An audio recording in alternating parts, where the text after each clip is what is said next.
From the team that brought you the Haunted Files on ParaFlixx comes a new way to experience the unknown. This is the Haunted Files Unplugged, where the lights are low, the stories are raw, and the truth is stranger than fiction. Join Mike Delcoro, Eric Vanderlaan, and their special guests as they dive into the dark corners of the paranormal. From hauntings and cryptids to UFO encounters and everything in between. No filters, no scripts, just pure, unfiltered conversation from the world beyond. You're listening to the Haunted Files Unplugged. Holy motherfucker! Happy Monday, everybody. Yep, we're back for 2026. And my name is Eric Vanderlaan. I'm your host of the Haunted Files Unplugged radio show. And I got my partner right over there. What's up, guys? My name is Mike Delcoro. I'm your co-host here. And we got a great show for you tonight. And I'm going to let Eric continue telling us what we're getting into. We got an amazing show. We got part of the ParaFlixx Amelia as a guest, and actually we met him at Rock Island. I had the pleasure of investigating with him, doing the private investigation there. So we have Josh Morris as our guest tonight from Teps Investigates that you can see on ParaFlixx, and he started a new project, Soulfire Paranormal. I think I got that right. And I do have an intro for him, and you want to see it, Mike? I sure do. Let's do it.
Without further ado, let's welcome our guest. Bam. Let's do it. Hey, welcome, Josh. Josh. Hey, what's going on, everybody? I stole some of your shit. Yeah, I saw that intro. That was okay. What's that thing at the end? I saw a clip of that. It looked pretty interesting. That table? Yeah. It had like a dragon and all this. That's his dining room table. I wish. That thing's like 5,000 pounds, though. It ain't going anywhere. That is from a place that public are, you really can't go publicly. You can, there's some public investigations, but it's like an invite thing. It was actually one of the places I was hoping to take you guys one of these days. It's the Ura Shrine, and all forms of religion are practiced there. And that table is a very custom, special table where the thickness of that table, it's like, like this thick maybe of like this special cement, but it's like layers of ceremonial swords, daggers, Ouija boards, who knows? There's so much stuff buried in this table. Dragons all in it, like you saw on the surface. I did like a short little clip on my YouTube kind of showing off the table, but the place is amazing. Like that's just the super table. interesting. Yeah. Oh, dude. Yeah. There's a whole I think room. was that the place that that Josh was telling us about? Josh and Shane. I think they did something Josh there. Purvis? Yeah. I don't know. They were telling us about a temple that practiced all kinds of different religions and different things that he's investigated, and it was pretty wild. Yeah. It's an awesome place though. Very cool. And for the people that are watching and listening, tell them a little about yourself. You are a paranormal investigator from Tennessee, and you know what? I can't keep up with your stuff because like so many things are happening with you now. Yeah, it's a lot. I'll try to keep it short so we can get to other discussions tonight. I mean, look, I've been in this field for like 30 years. And I guess the easiest way is I started, we had a team in Florida. I used to live in the panhandle of Florida. And years ago, there was a show that came out, a reality show. It was the very first one of its kind called Ghost Hunters. And what show? I never heard of that show. Yeah, it was on for just a little bit. I don't know if many people watched. Just kidding, Jason. But we somehow through luck, I guess, connected, and I started getting cases from Donna LaCroix, their case manager, and at the time, and we started doing a lot of preliminary investigations for the show. So that was pretty cool. That was kind of a way that my little team got, a little more notoriety back then. Of course, there was nothing like we had now. But then just over the years, I finally decided I always stayed in the background. I never was too much of getting in front of the cameras or anything like that. But then, about 7 or 8 years ago, started a podcast. That was called the Everything Paranormal Show. That evolved into my nickname of Teps because it started shortening up to Teps. That's what it stood for. And started becoming like Teps in the field, Teps. And then I started getting back out in the field because I was tired of sitting behind the podcast stuff and started really hitting the investigations. And then ParaFlixx came along and they were like brand new and ended up talking to, Natalie at the time and was like, hey, we're trying to start this thing up. What ideas you got? So I pitched a show called Para Explorers. We started doing that, but I did cancel the show. I stopped the show after a few episodes because I didn't like where it was going. I loved the idea of the show, but I couldn't do it justice because I was still like really, really infantile in my camera abilities and production quality and stuff like that. And so the first couple of episodes aren't bad, but I really had more ideas. So I may revisit it someday in the past, but right. Ultimately ended up with Teps Investigates, which we are going to be trying to launch season 2. It's going to be a short season. And then we're moving into Soulfire Paranormal. So I had met Jen a while back here, and me and Jen just clicked, and we love paranormal together, and we wanted to create something together, something fresh, something new. We have some new ideas. So we started Soulfire Paranormal, and we're going to be launching that this year, or we're launching it right now. We're like in transition. Okay. Her team was Rooted Journey Paranormal. They're fading out, and Teps Investigates fading out, and we're coming together as Soulfire Paranormal. And we're also launching a podcast called the Paranormal Council, and that's going to be starting on the 15th. So, awesome. Very cool. And Mike and I faded out as well with War Party. So there you go. Yes. Yeah. But you have the same philosophy as us when you're filming. It's pretty much no nonsense, no over dramatization. This is what we're capturing. This is what we're showing you. And then you make out what you see. Right. Yeah. But the only thing I would actually disagree slightly on is the over dramatization. I do over dramatize just a little bit. I will admit it. Because like if you just did a straight up investigation on film, like it would be boring as hell. I'm sorry. Yeah. But if you're going to have a show, you have to have a little bit of entertainment. You have to have some emotion, a little bit of reaction. But I get what you're saying. Like I am a straight up person. I don't fake, and I don't do those things. Yeah. Yeah. Well, Mike and I have good personality, so that comes out pretty strong on our shows. Yeah, and I mean, I get what you're saying too. Like, if we capture a really good EVP, I'm gonna be a little bit more excited, obviously, when we're filming than if we weren't. But I'm not gonna be one of those guys that's like running out the door, like what I mean, like freaking out, what I mean, and throwing stuff and carrying on, like, and not everything's a demon. We stick to what we investigate, and like what Eric was saying, we present to you the information. We'll play the EVP. We'll say, I think it sounds like this. We're not gonna claim to know everything. It's this, and it's this person telling us, this is what we're capturing, and this is what you could see. You know what I mean?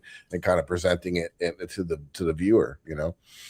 Yeah, if it wasn't so boring, I almost wish I could film myself doing evidence review, because I think I react more to finding stuff later than when it's there. Oh yeah, when you get surprised, like, oh shit, that happened. Yeah, it's like, whoa, oh my god, I didn't even know that happened. Like, I have more reaction than when they're there in the thing, because you're in the moment, you're trying to think, you're like, oh, you might be like, hey, what was that noise?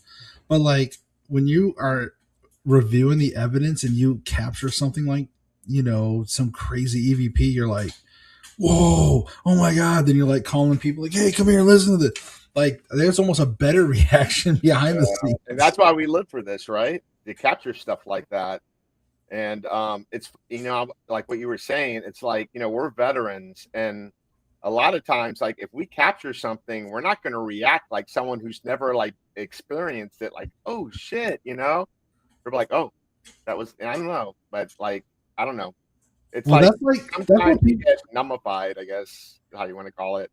Yeah, no, but that's what like people don't realize is like it's almost like we get into like a professional mode, right? Mm-hmm. You're just sort of doing your job in a way. I mean, we live for it, but this is like I guess a job / hobby kind of thing for us. But like it's funny when people come up to you during like conventions and stuff, and they're like, do you ever get scared? Like, do you get, like, what was the scariest place you ever been to? Like, the most popular question, right? Like, they ask questions from their standpoint and not realizing, like, you're probably going to get a boring answer because, like, I don't get scared a lot. Like, yeah, the kind of way that I try to describe it is like, if you were to ask like a detective or a paramedic or like somebody like that, like, you know what I mean? They're used to seeing bodies, like dead bodies, like every day. They're used to seeing, like if you're an EMT or something like that, you're seeing disgusting stuff all day long. You get almost numb to it. You know what I mean? Like you do know, like it does bother the person, but you're not freaking out. You're not showing these reactions because you're so used to seeing this type of stuff every day. You know what I mean? Like, not that we're seeing it every day, but you know what I mean? Like it's kind of like a thing that happens, when you do anything, Oh yeah, exactly. That clip of our intro at the end where I'm saying, holy mother, whatever, that was at Waverly Hills, and that's the scaredest I ever got. And that wasn't even nothing paranormal. It was just 2 bats flying down the hallway. But you didn't know that at the time. You didn't know that at the time. No, I didn't know. I thought it was a creeper. No, that's what's funny. I was bummed when I found out it was a bat. That's what's funny though, is like when you look at even some of my intros, and you pick out some moments where it looks like I might have, kind of gotten scared or something. Usually it's because either something fell over, like there was an actual like animal thing, or maybe a homeless person. Yeah. at a place. Like it's usually like actual things to make you scared, not ghostly things. So that's scary, not ghosts. Right? I know. We look for the dead. And I don't know about you, but Mike and I have been to some crazy places where when we were with our team, I mean, we were like armed, and we would have to, clear the place out, make sure everything was safe before we started investigating. Yeah. Safety is a huge priority. And even like when I lead a team, like that's always a thing I always address. I always like to do little orientations with some of my team members and be like, hey, look, if possible, if we're going to like an abandoned place or like a place that's kind of run down, that's got dangerous objects, old floors, things like that, I'm like, hey, try to wear, some kind of jeans, slacks or something that's going to cover your legs. Try to wear maybe steel toe, shoes if you can, or even just some kind of boots. Because, you walk around these places, you know how it is. And some of these places don't even clean up old debris. Like you got ceilings that were, old drop ceilings that are just laying there, metal pieces, glass. Or there's a hole that you can drop like 3 floors down. Yeah. Yeah, exactly. So yeah, those That's a huge thing out there for people that are gonna investigate and that are gonna be doing some urban exploring and things of that nature. First, make sure you're not breaking and entering or doing anything like that, obviously. But yeah, mind your situation. Keep an eye out for what you're doing. And when I go to old rundown buildings that aren't owned technically by somebody, that aren't that aren't doing a pay to play investigation type thing where we're actually getting out and going into some of these places. I try not to go upstairs too often unless it's cement flooring and you can check, you know what I mean? Because you can, and I'm not a light guy, if anybody knows, but yeah, there was just a girl that was just recently unalived visiting that old military base in Montauk that Stranger Things was based on. So she went out there to check it out. She fell through she went up to the top and fell through, and was killed. And same thing here in Miami at one of the hospitals. At hospital. Yeah, I just got back. I just came back from Ledgeworth Village. Man, I don't know if you know about that place, but that is a very, very spooky spot. Yeah. It was, where they kept a lot of the mentally handicapped children and people, and it was totally self-sufficient, had its own power plant, owned everything, a hospital, and all the patients would work within this village and just live there. And then they would put them in unmarked graves as numbers. Right. It was pretty sad. But that place is fully decrepit now. And there's a couple spots where I went walking around, and you notice that, going down the stairs, and it goes into just still water from the snow melting and everything. It's all flooded in the basements, and some pretty spooky situations going on. Not just the paranormal activity that's there, but like I said, some of the structural stuff. There's some places we got to watch out for pythons. We have a huge python epidemic here in the Everglades, cougars, skunk apes. Yeah. Josh, you're from Tennessee. I mean, what's some places that I'm sorry, Mike, go ahead. No, go ahead. No, I was just curious. Tennessee. Mike and I were at South Pittsburgh. What are some of the places that you like over there? Oh, we're in Waverly as well. Yeah, Waverly Hills. Well, and this is going to sound maybe a little bit of cop out. Now, there's some forts around here. There's, of course, Brushy Mountain Prison and things like that. Euro Shrine. There's a lot of fun places around here, but my whole thing, and this is something I've just kind of felt like over the years, is every so often I visit a big location like St. Augustine Lighthouse or whatever it is, and they're nice, they're fun, but I'll tell you, my favorite places are unknown places or places that have barely ever been discovered. Mm-hmm. They're just old places that have history, family histories, residentials, sometimes people's homes, but I like some of the old just buildings, historical homes, things like that. Yeah. I've gotten a few realtors that are friends of mine that buy a lot of the old historic homes, and they're like abandoned half the time. So it's nice to be able to go into some of these places that date back to the 1900s or earlier, like the early 1900s. Like there was a construction boom here in Bristol for like around the 1900s, and this whole area, the Tri-City area here that I'm at. So I love to find the more intimate places. I tend to just seem to have some really good, unique experiences there. And like, what's one location? Do you have like a particular location that you go to a lot? Like every team has like a favorite location. And that's like, you probably think is the most active. And then maybe like if you go to some well-known one, like, I don't know.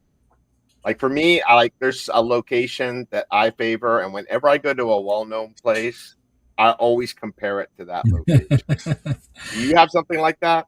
Yeah, that's a good question. I do. I have a place, and it never disappoints. In fact, it was pretty cool. It was a season finale of season 1 on Teps Investigates, and it's called Nickerson Sneed, the Nickerson Sneed House. and it dates back the core of it dates back to the late 1700s. Oh, nice. And wow. then it was expanded upon and built into an antebellum style house. Pretty big, big house, but it's not too far from me. It's about like an hour drive, but it's considered local, so to speak, and it just never seems to disappoint. I've investigated multiple times. I've done 2-day investigations a few times, and some stuff. I just love it. And compared to other locations, now there's some that's not bad. I had some pretty good stuff with even the Glen House. There's a few places that do rank up there that I can think of, but I always like to compare Nickerson's Knee because it's just so consistent for me. Yeah. Have you been? What's it called? Hales Dam. Bar Dam. Yeah. Yeah. I How's think that they shut that down now. Like they shut. Yeah, that's what I heard. Yeah. Yeah. It was actually a really good investigation. I actually did a collab with SRS Paranormal, and like I spent most of the night with them doing theirs because we did like a 2-night thing. We did like Bar Dam, and then we did Old South Pittsburgh Hospital. So that place. Yeah, we did like the 2-night collab thing, so instead of filming for myself, really I spent most of the night with SRS, and we really had for the longest time it didn't produce anything, and then we got to a certain point in the night, and I just like literally just went to Matt, which is their leader, and I was like, hey man, like look, let's just calm down, because I think we were all getting a little frustrated that we weren't really getting anything good. The energy of everybody was kind of manic a little bit, just kind of. And that's the worst thing that could happen if you like get frustrated. That's when things don't happen. That's what I learned. Yeah, and it was just funny. I just told Matt, I was like, look, let's just, me and you, let's just calm down and let's just grab some dowsing rods, right? And like, let's just walk. And wherever we feel something, let's just stop. And so we did. And we like went and stopped. We just was like, wait, all right here. And we stopped. We did this dowsing rod session, and we got this Indian woman, kind of young. We had this whole story, and it was really cool. So then I was like, all right, well, hey, let's do this. Let's get a couple of the girls, because there was they had another couple girls. One was like more of the like a intuition, and more intuitive and stuff, medium. So we went back and we're like, hey, you guys go. We're not going to say nothing. We're just going to follow you, and you just go wherever you want to go and stop wherever you want to stop and do a dowsing rod session. Well, sure enough, they stopped almost identically where we were, and they started doing a dowsing rod session, and they got a female middle. Isn't that amazing? Like that's the kind of stuff that people won't, they hear it and they're like, oh, that's cool. But to actually like really experience that, where you ask like another teammate and they're like, yeah, we stopped over here. We're like, dude, we were over there. And they're like, and their story lines up with what happened with you. And that shit is just sends shivers up your spine. It's just amazing that, and it's also exciting because of the fact that, you could doubt yourself and be like, I don't know, was that really what was going on, or was it, what I mean? But first, and then somebody else to say, okay, it feels a little strange here. Let's stop. Let's do the same thing. And they ended up getting the same type of answers and communicating with somebody of the same gender and everything. It's very, that's wild. Cross validation. Yeah. Well, what's pretty cool is we were doing an event at the Old Davie Schoolhouse down here in Florida, and they have the old school.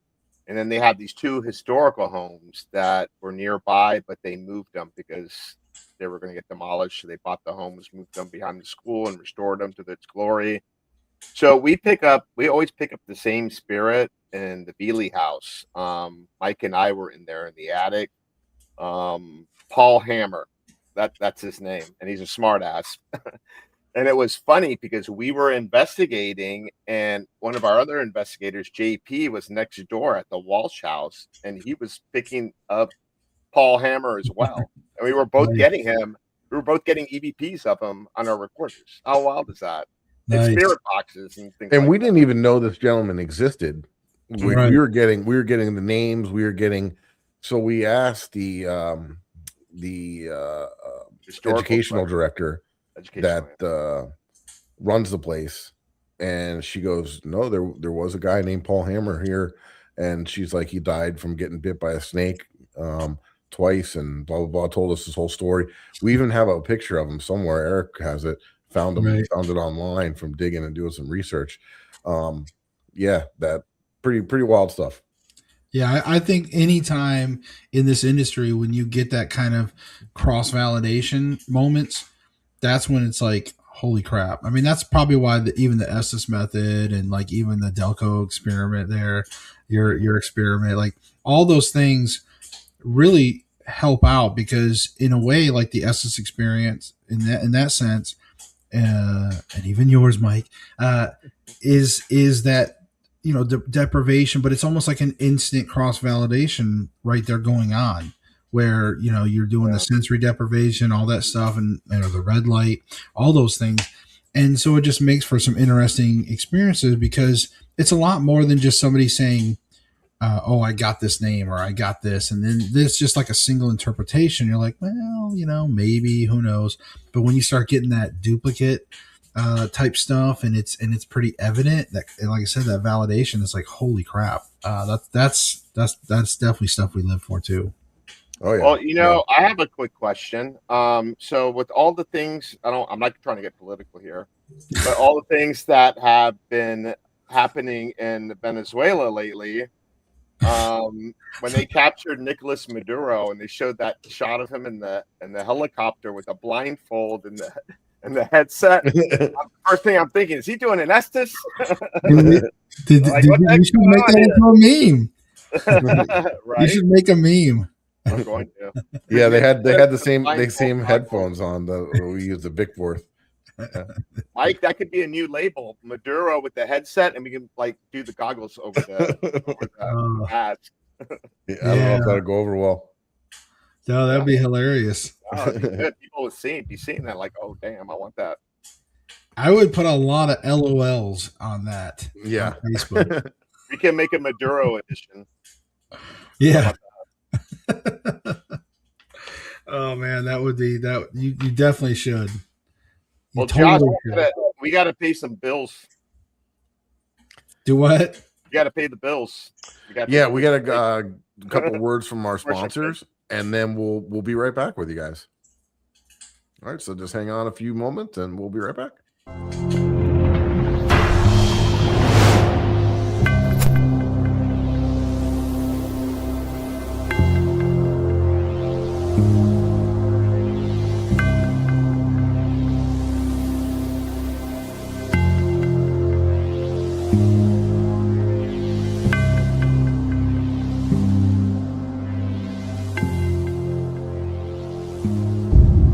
What's up? Mike and Eric from the Haunted Files here, and we got these pieces of paranormal equipment in our hand. Why is that? Because we want to give a big shout out to the Ghost Hunter store, our sponsor. And you might see some of this equipment on your favorite ghost hunting shows. Is that right, Mike? That's right, especially the Haunted Files on ParaFlixx. And we're going to give you a special code for a discount on these devices. That's right. So if you go to the Ghost Hunter store, you go to the website, when you check out, if you enter the code Ghost Gone Wild, not Girls Gone Wild. That's right. You get a discount on your purchase. So check them out. They're your one-stop shop for everything paranormal.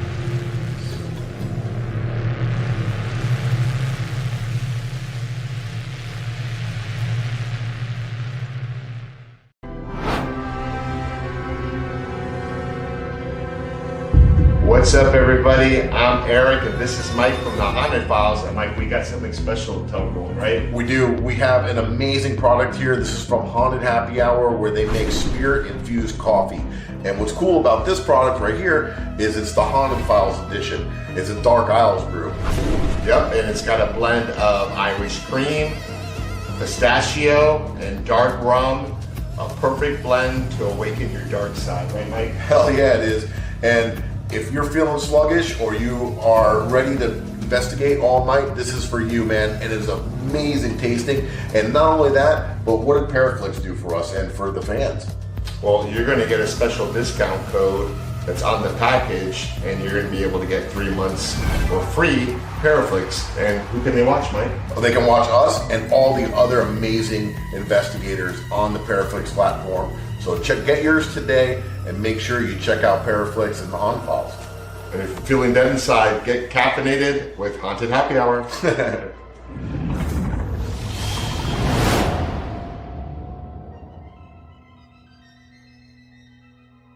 Are you ready to explore the unknown? Eventually. Brace yourself for a journey into the supernatural. ParaFlixx Paranormal Plus, your gateway to the paranormal, all-in-one streaming service. Dare to explore, dare to believe, dare to stream alone. It does not want us here. Sign up now and embark on a supernatural adventure like never before. ParaFlixx Paranormal Plus, the universal home of paranormal. Yeah, guys. So if you don't already know, Eric and I have a show on called The Haunted Files on ParaFlixx, and we are just getting ready to release the first episode of season 4. Can't believe it's been that long already, and we're super excited. I don't have a trailer for it just yet. I'll have it probably next week. But you can catch up on the other seasons 1 through 3 right now. And I'm going to play a trailer from one of them just so you can kind of see what kind of stuff you might see on a show like ours. And we were talking about Old South Pittsburgh Hospital, so I'm going to throw that up there. The Old South Pittsburgh Hospital, located in South Pittsburgh, Tennessee, is a historic building that has gained notoriety for its reputation as being haunted. Originally opening its doors in 1959 as a medical facility, it served the community for decades before closing its doors in the late 1990s. Reports of strange occurrences, such as disembodied voices, apparitions, and unexplained sounds have fueled the hospital's reputation as a haunted location. Tonight, the Haunted Files team is going to see if they can document these reports.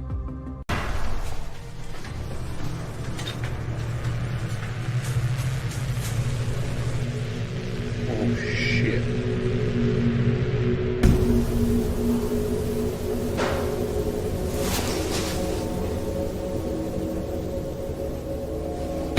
Do you like this stuffed dinosaur? Yes.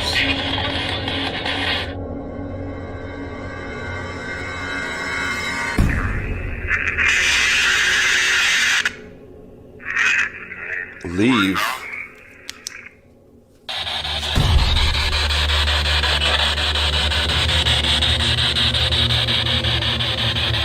I felt that something brushed my arm and I just got chills real bad.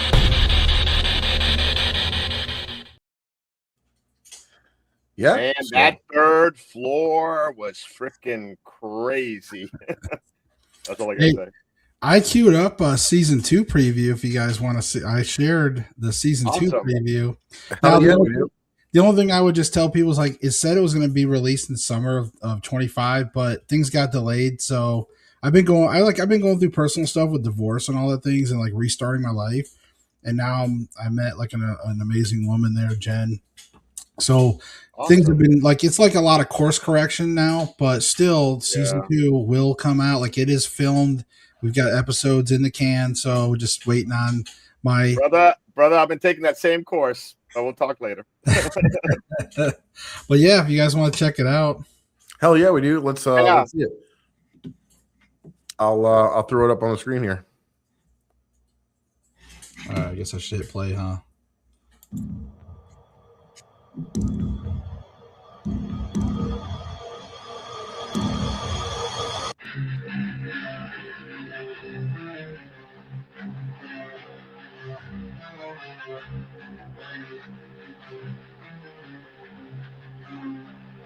Lingering footsteps, you hear them, but no one's home. Through the hall, in a haunted home. Some say it's a demon, some say it's a ghost. We'll find out tonight on Teps Investigates. We're gonna know there's something here in the shadows. You better beware. Welcome to the show. You don't want to miss. We're hunting for the unknown on Teps Investigate. Investigates. You better beware.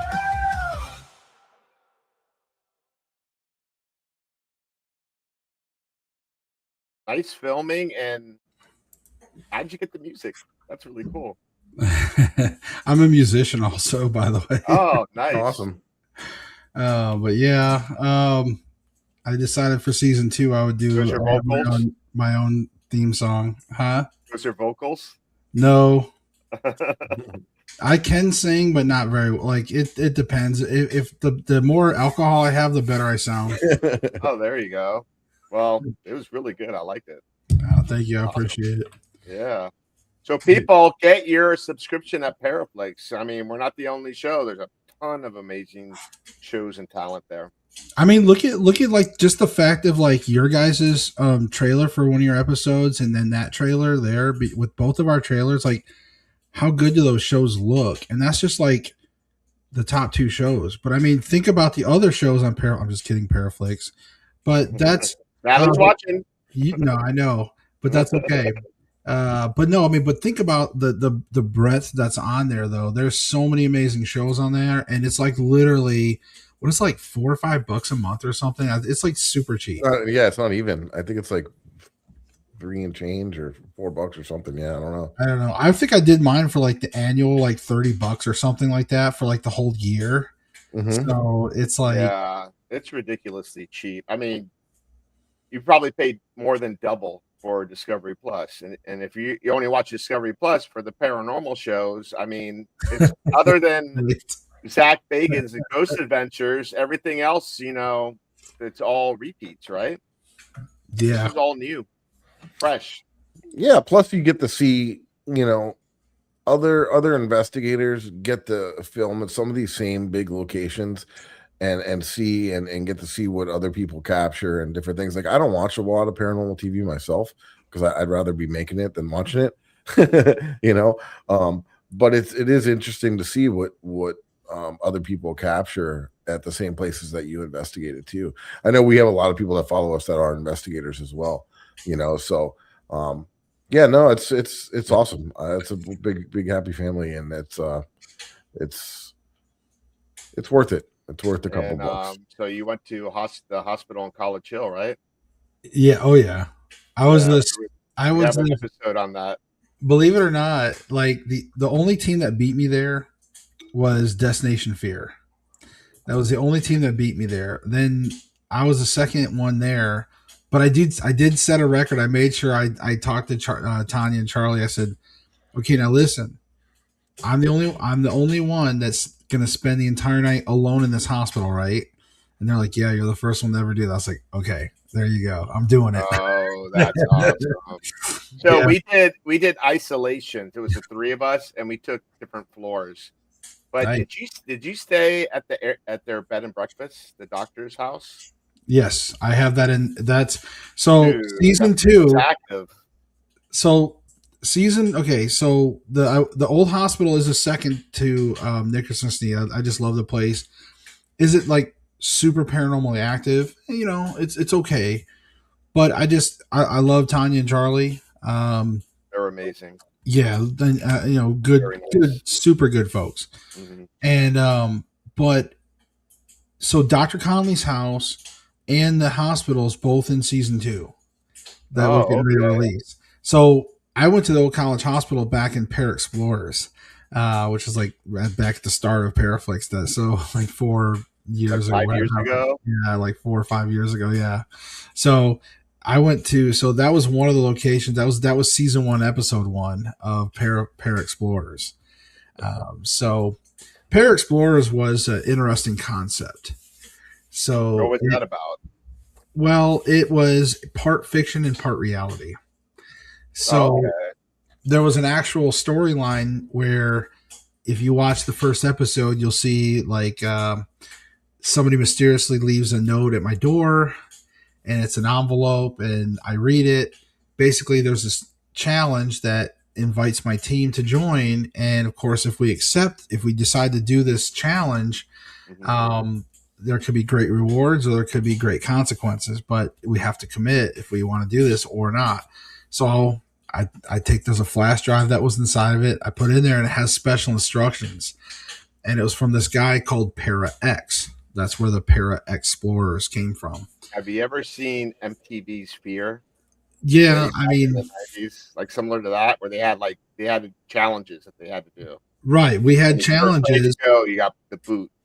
So the first episode, part of the rules were I had to go alone, no crew, no camera, nothing or no camera crew, no camera guy, just me.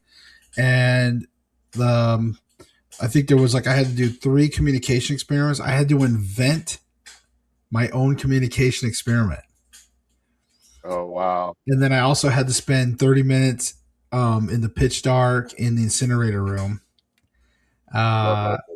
And then the last surprise goal at the end, another mystery envelope showed up at the end when I was getting ready to leave, and I had to spend the rest of the night there.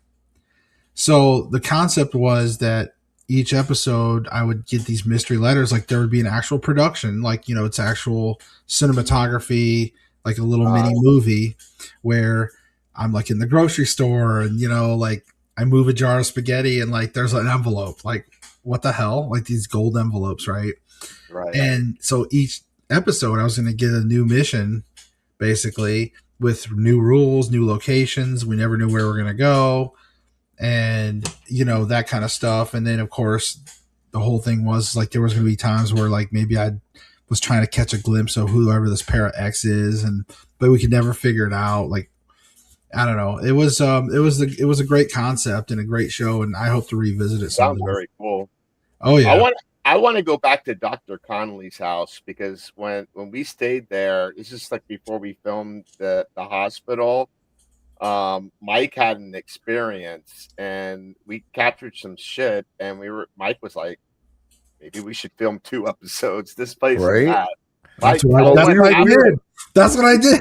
So we were on the road, and we were hitting 3 different locations, and we were just happened to stay there because it was super close. And she, Tanya's like, it's active, and we're like, oh, that's cool. We'll see. So we didn't really plan on filming, but I don't know, man. I woke up at 6 a.m, and when we're traveling. Which room was you in?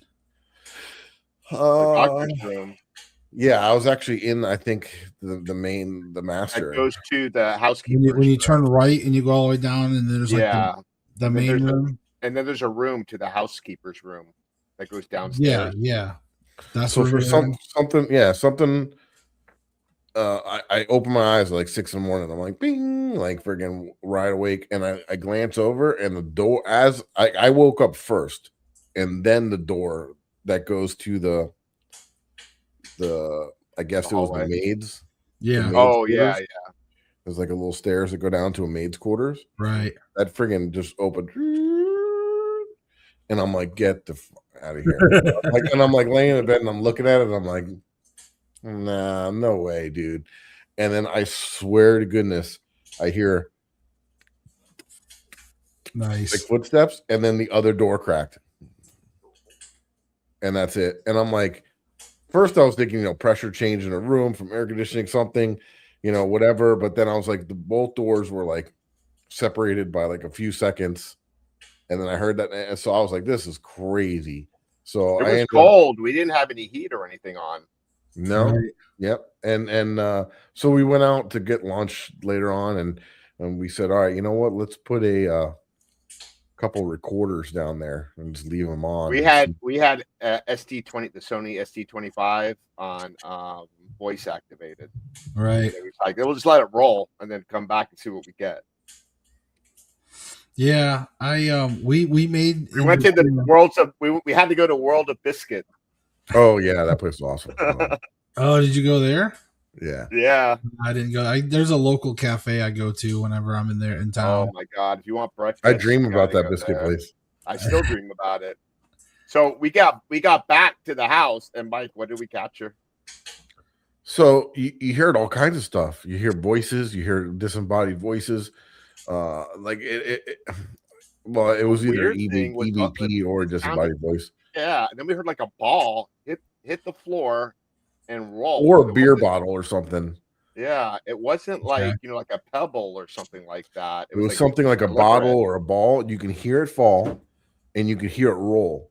Right. Like, and we looked around. We couldn't find anything that would match that. Huh. There was nothing but a bed mattress there. The whole room was empty. Yeah, because I'm familiar with the house. We originally got it to we were going to stay there, but we actually filmed in the same night. So oh wow, yeah, like so we filmed the hospital, went back, filmed. Well, I don't know. Did we do it in? No, we might have did it in 2 nights. I think we did it in 1 night though.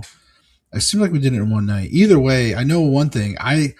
The trunk of my car, when I was getting the equipment out from after we investigated the hospital, it came down and like busted my nose, like cut it open. Oh, wow. Like, so when you see the intro in the Conley house, when you see my intro, I'm like, yeah, I freaking busted my nose. Like, so it injured me. I've got blood there. So yeah, but it's a cool place. I tell people all the time, like, you know, the college or the old hospital on College Hill, it's one of those places that flies under the radar for a lot of people. They don't tend to bring it up a lot, but it's such a good place. I love it. It's an amazing place. I'm going to share something real quick.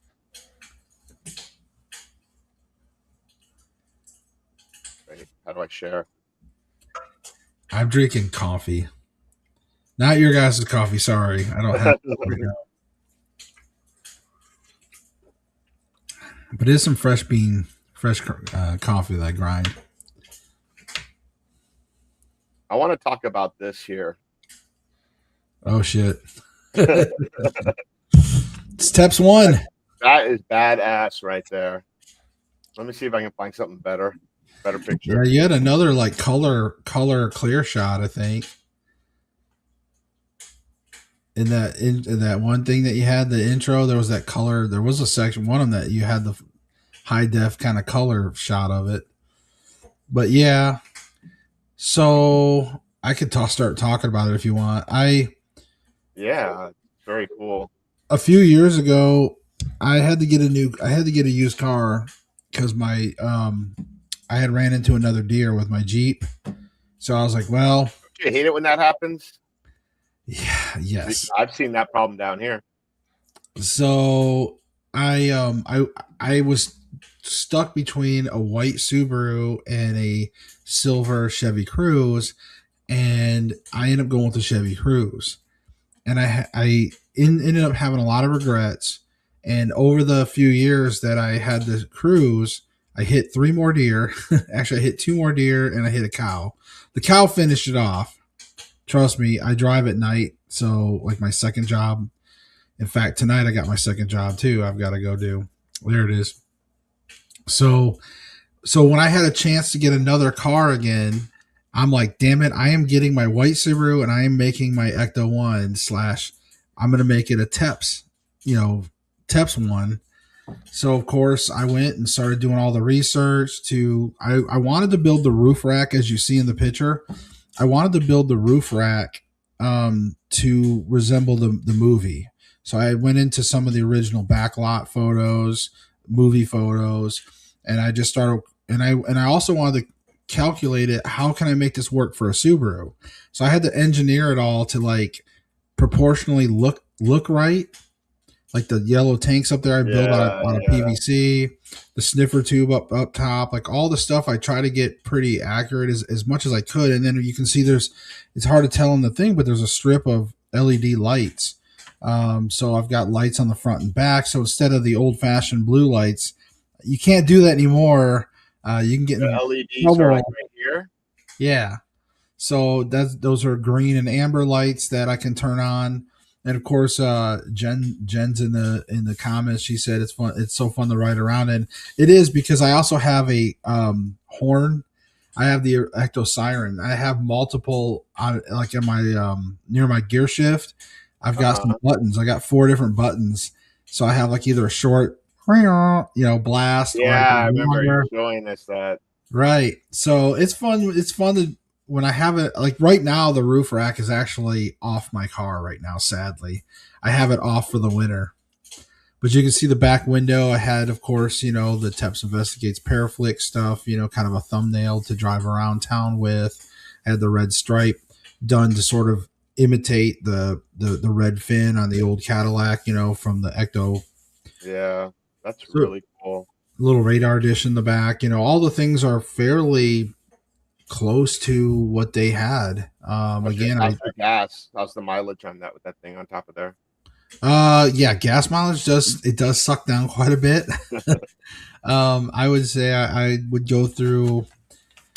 I don't even remember what my mileage dropped to exactly, but I know that I definitely could tell because I do the same routines in my car, like with my job, my nighttime job, and I was like, I could do two nights at my second job, and then I would have like an eighth of a tank left over, a quarter of a tank left over. Now, when I had the roof rack, I would do 2 nights of my regular job, and the gas gauge would be coming on as I'm going home from the second night. It's like shit. So it was eating up an eighth to a quarter tank more, every few nights. You'll be badass is driving that through the trails in the Everglades where Mike and I go to with the lights flashing. Oh yeah. Yeah. When you get in some of the back roads and there's nobody around and it's dark, I just light up both the front and back at the same time and hit the siren. It's like badass. Because it's like an SUV, right? When we do the skunk egg episode, I'm definitely gonna have to break out my truck. So I have a property up in Central Florida as well. So I got an F-150 and I got it, lifted 35s, and I got a 50-inch light bar across the top and 2 small light bars down below. And you light that thing up, man, and it's like a train coming at you. It's pretty wild. Oh, yeah. Or I was thinking, Eric, maybe we can get like a Night Rider and say the Haunted Files Night Rider like style. We'll get one of those. Like an old 80s Trans Am. Yeah. The light like flashing back and forth. Yeah, kit. Yeah. Kit. Well, maybe we can convert my car like that. We'll take it to Josh. He can do anything. Yeah, there you go. I did build all that myself. I manufactured all the props myself. I didn't cheat. I didn't order anything. The only thing I ordered was the decals.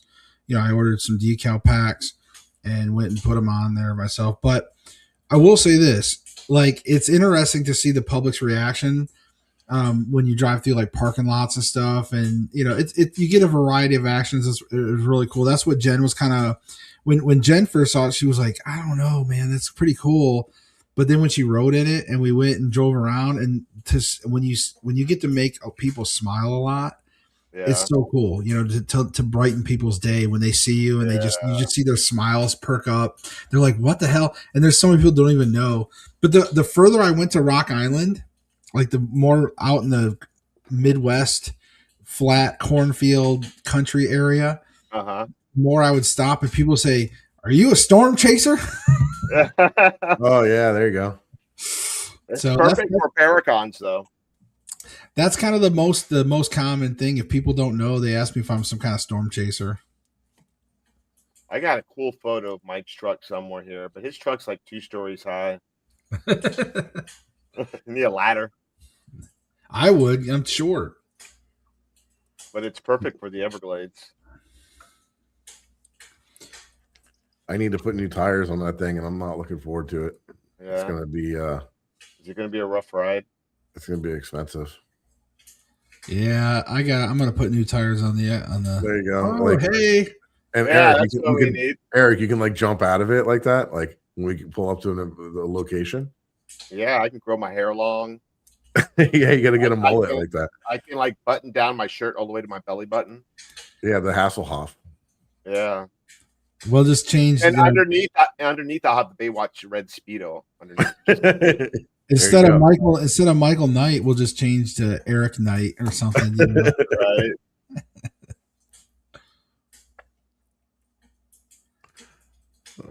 Right. I lost it. Anyway. Yeah, no, I love my car. I can't wait till spring. The only thing, the roof rack did take, it held up. It held up to multiple trips on the highway, high winds, but the sniffer assembly up top, the two tubes and all that, I will say when I did get everything down and inspect closer, some of the blocking where they go to split a little bit. So I've got to reinforce that, but it held up. Like it held up everything.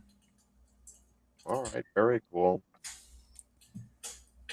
Probably the best thing to do is to take the thing off when you're doing long distance driving, right? Throw it in the back. But then you probably don't have any room there. Yeah, you don't have any room. And it's so I designed it to where the metal framing is separate than the middle wood framing, like all the wood interior stuff. Uh-huh. So literally, like I put handles on it. 2 people can get on each side, lift it up out, slide it out the back, carry it into the garage. And then the metal framing I can actually do by myself and demount that. And then opposite, my metal framing, me and another person lift up the stuff, slide it in, boom. And then I just put some of the, connect it to the. There you go. Nice. I love it. Good Sasquatch truck. Hell yeah. I know. Jen's like, road trip. Yeah, we need to come see you guys. Like I need to make my way down there for sure. Or you guys can come up here. Yeah. I'll drive to Tennessee. I love driving. Yeah, you let me know. You let me know because I'll line up the Euro Shrine. If you guys want to go to that place or Brushy Mountain or hell both, I don't know. So you told me Brushy Mountain, my eyes went like that big. But like if you recommend a place that's more haunted, I ain't gonna say no. I ain't gonna say no. Well, the Euro Shrine. I mean, I didn't really. That sounds very super interesting. I have not filmed there, but I was there a couple times, and one of them was with Ken 10 Paranormal because Kent invited me along. So, and I had some amazing epic box sessions. Some other. They had this other device. I don't even know what it's called. It was custom made. It was kind of like a, almost like a REM pod type EMF device, and I was just getting amazing experiences. Hey, Ghost Augustine.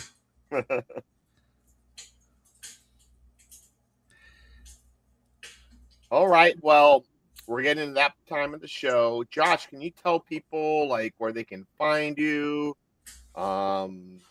If you have anything coming up that you want to announce, like just go crazy on yourself. Well, I kind of did that at the beginning of the show, but no, if you want to find out more about us, like we're doing the Paranormal Council podcast, which will be Thursdays at 9 p.m. Eastern. So this time on Thursdays, starting the 15th. And of course you can find Soulfire Paranormal, which is going to be where we're going to have a lot of the episodes from the podcast, and you can catch that on YouTube. So if you go to Soulfire is 2 words, Soulfire Paranormal. There's YouTube, Facebook, TikTok, Instagram, maybe X in the future. I have no idea, but there's definitely, we got at least 4 social medias, if not more. I don't know. Jen was helping me set up some of that. She's good with that stuff. I'm really bad. I'm more of the editor. But we're releasing shorts to a lot of stuff. We started releasing some content. We got another church investigation coming up that me and Jen did. Really cool. I'm looking forward to that one. There's something major that happens in that. The one that we just released right now is the Chamber of Darkness. It was a funeral home. We had an amazing spirit box session that you guys are going to really find pretty cool. In fact, even I was like, hey, do you know anybody? And the spirit, know any of us? The spirit box says yes. And then literally it's saying like, can you name our names or whatever? And it actually said 3 of our names. So like Jason. Oh, wow. And then Josh. I love it when that happens. Oh, yeah, it was awesome. So that's what I'm saying. Like, you guys will have to check that out. Now that's just on, that'll be on YouTube because those were just kind of like some fun investigations that we did. It wasn't like an official show or anything that I was doing. And of course, ParaFlixx, guys, you gotta come and see us on ParaFlixx. I hope everybody watching has ParaFlixx because you can watch the Haunted Files. Listen to that man. And Teps Investigates. So again, Teps Investigates. You can find, if you go to like my Teps Investigates, you'll ultimately find me because it'll all funnel all toward whatever I'm doing. Whatever the current stuff I'm doing, it'll all funnel that way. Very cool. Awesome. So yeah, make sure you guys follow Josh and Teps Investigates. You can see all the newest stuff that he has coming. I had an awesome show. It was an awesome time having you on today, Josh. And if you guys want to find any of our personal stuff, the easiest way to do that is if you go to thehauntedfiles.com, and you can also visit FLA Paranormal Researcher.com. That brings you to my personal website that links out to everything else, all my social media, everything like that. Anywhere you find me, you can also find Eric, of course. And then Eric, you have some stuff that you can tell the folks how to follow you. I got a little bit of stuff. You can follow me at Ghost Hunter of South Florida on Instagram, TikTok, inactive YouTube channel. Maybe one day I'll get it going again.